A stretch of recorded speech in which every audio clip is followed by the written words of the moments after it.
Hey everyone, it's Kim. I finally decided what I'm going to do on my cover. I did paint it with a homemade gesso just to kind of give it an even surface and a little bit of grab on it. And probably didn't need to do it because I've already done 3 sides. You probably can't tell, well maybe you can a little bit, that I'm just going to cover it with some tea stain paper, because I'm going to collage on these, and I didn't want the stark white background, and I don't have any paint, so this was easier to do. And then I'm going to take some fabric scraps, and I'm going to wrap my spines with it. So each one, this is going to be the center, and then each one will have some of my 1930s fabric wrapping the sides. So that's where I decided to go with this. I don't know if you need to see me do that, but I'll show you when I wrap one of them how I'm going to do that. So basically all I'm doing is, this page is a little bit short, so I don't want to have to take the time to stain one because I don't have any papers left. So I'm just going to glue this at the bottom here. It's off of one of my other things that I've been working on, those ration books. So since I'm going to collage it anyway, I figured what the heck, I might as well, right? So I'm just going to take my good old tacky glue, put a good firm amount down, and get this, just going to glue it down. I like to make sure I get it all the way around. And I just use one of these fake credit cards that come in the mail to spread it out a little bit, especially making sure I get my edges. And I have a extra paper down there just to make sure I don't smear anything onto my book, any of my pages. So anyway, this is what I'm going to be doing. And the collage part, I don't have everything I want for it. So you know what, as I find it, that's going to be the fun part.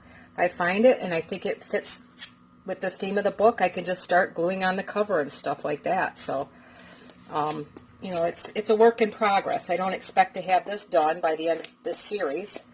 I just wanted to get the book built because now I can read and I can journal what I'm finding out.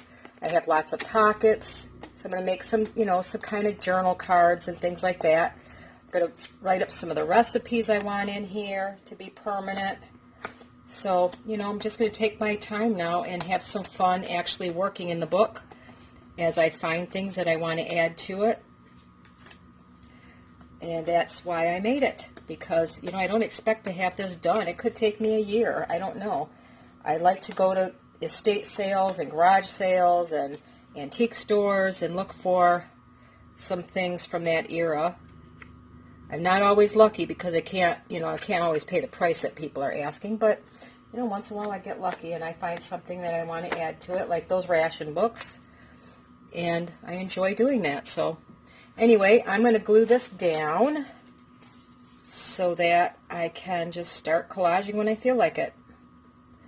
The next step is going to be to add the spine cover with the fabric.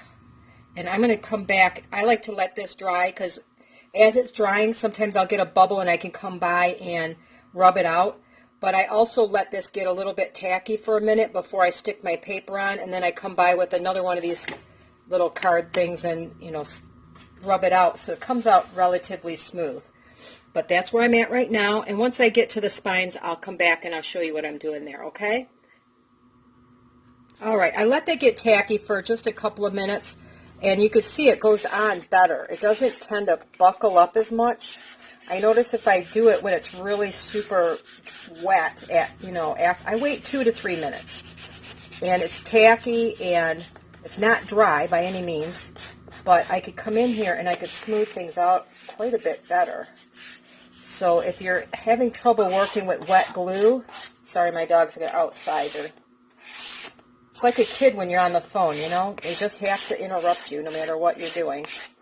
So I just wanted to show you how nice this turns out if you wait just maybe 2 minutes and let it get a little bit tacky and it doesn't bubble up as much.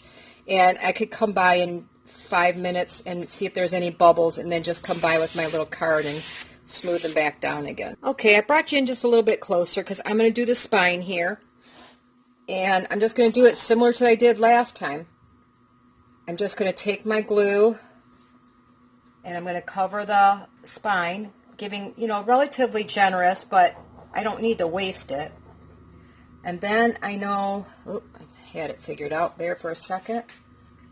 My fabric's going to come about to here. I can always go underneath. I want the edges a little bit raggedy, so I don't necessarily want to glue them down right to the very edge, because I thought if I don't like it, I can always add glue, but I kind of like that, you know, distressed look, because I could add laces and all kinds of stuff now to this book, which is really what I wanted to start decorating. So, oh, I guess I should have wet that down a little bit. Let me go wet this down. I didn't realize it was so stiff. All right, this is a brush I use just for glue, so I had no clue it had gotten that stiff. Usually they don't. I rinse them out well, but I have been using it quite a bit. Probably more than I thought I did. So I'm just going to make a line on each side, and if I don't like the fraying, I can come back later and glue down the edges better. But in the meantime, I'm going to leave it this way, because I want the book to look like it's got some age to it. Just going to smooth it out, trying to get a pretty decent even coat here. You got to make sure, oh, got a little hair in there. Dog hair in my house is everywhere. If you guys don't know, I have 3. They're called Papillons. If you don't know what they are, they're known as the butterfly dog. And they have kind of long hair. And I get tumbleweed hair all over my house. I sweep every single day, no matter what we do. We have dog hair.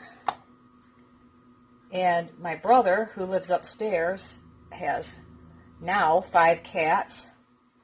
We only had 3, but unfortunately we had 2 little boys. We found one was almost dead. He was, if we hadn't found him probably in a day or so, he'd have been dead.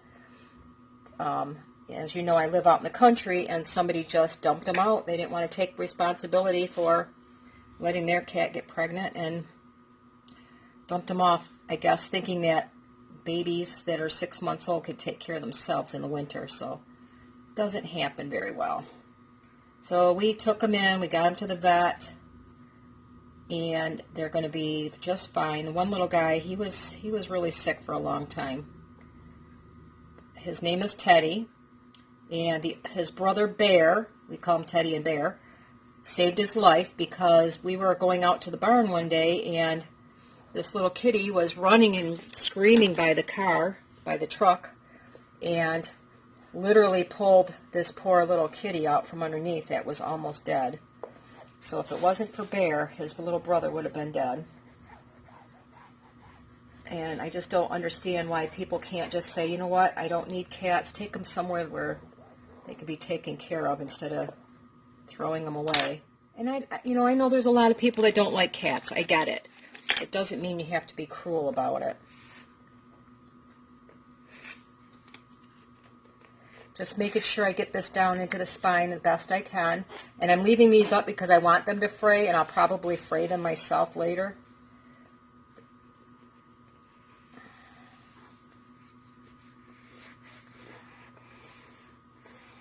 And I'm going to let it dry for a little bit before I move on to the next one. I don't rush these kind of things. I let them get good and tacky, because once you start bending it, if it's not stuck down well, it's going to bow and buckle and all kinds of stuff. So I learned that when I did the inside spines, just to take your time, let them dry a little bit, and things will be good. So there you go. There's my one spine, and I think it's going to be cute. I'll show you a couple of things if I can find them, what I was thinking of doing as far as collage goes. You know, I've been collecting up a lot of papers and stuff like that. And I have some big ones. I had thought about adding these Norman Rockwell. They're called the 4 Freedoms. And I think they're just a little big for this book. It would take up the whole page. I mean, they're gorgeous. So I don't know. I may come back and use them later. I don't know yet. That's why I'm not moving on till I figure out what I want to do, because they really are beautiful. And of course, you know, unfortunately the acts of war is about our freedoms. This one I do want to put somewhere in the book. So I may do something like this and decoupage it on, and then, you know, put other things around it. Or I have that one big pocket inside I could decorate it with. I don't know yet. I'm going to find somewhere to use this. I found that in a magazine. And then I have a lot of the Norman Rockwell stuff, like something like that.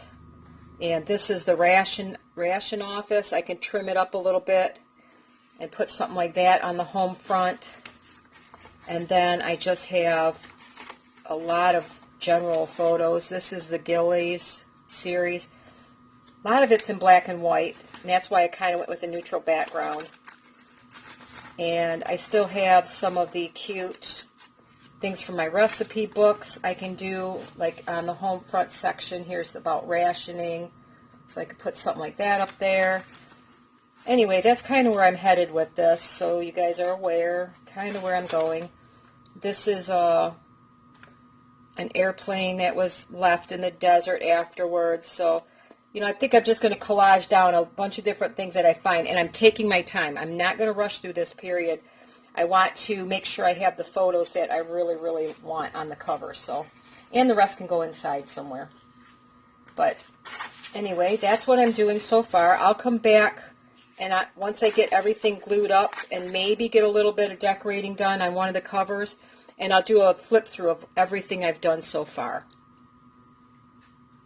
I thought I'd give you a quick glimpse while that's drying, kind of what I'm thinking of doing. Obviously this isn't glued down yet, but like I said, I want to put, like, this is the home front section of the book where it talks about, you know, cooking and rationing and things like that. So, you know, we have the woman that takes it all on, an old ad, but I took the Awesome, it's called Awesome, it's a spray, and I took the shiny off that picture because I think I'm going to try to color it. It makes it a little bit delicate, but you know what? I'm going to take some colored pencil and see if I can't give it just a little hits of color in there. And, you know, Food of the Times, it looks like a can label. That was sent to me by TLC Creations.